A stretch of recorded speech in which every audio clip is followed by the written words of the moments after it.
Сухумском лицее-интернате состоялся футбольный матч команды инвалидов-ампутантов. Игра была приурочена к Международному дню инвалидов. В этом году исполнится 15 лет со дня создания сборной Абхазии по футболу среди инвалидов-ампутантов.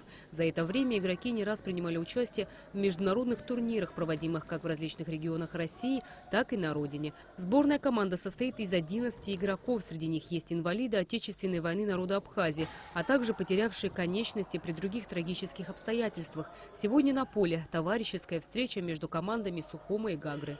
Все эти мероприятия, они показали заинтересованность, в первую очередь, самих участников в этом.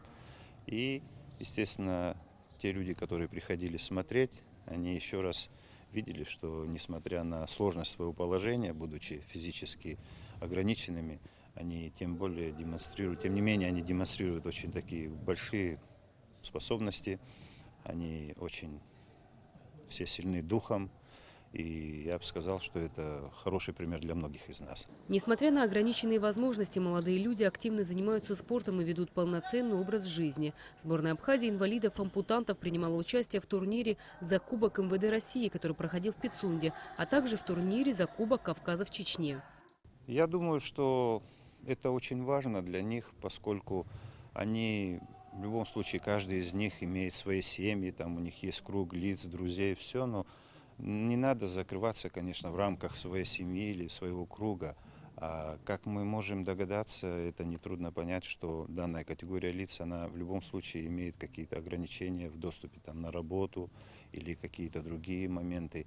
Вот в этом плане я думаю, что эти границы должны просто отпадать, и эти люди должны быть более независимыми и чувствовать себя, как все мы. Цель сегодняшнего мероприятия – дальнейшее интегрирование людей с ограниченными возможностями во все сферы жизни общества, а также привлечь внимание всех людей к данной категории лиц.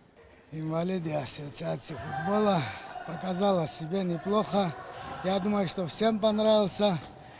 Ну и мы попотели, я думаю, неплохо. Ну и всем радостно было, я думаю. А кто первый забил гол?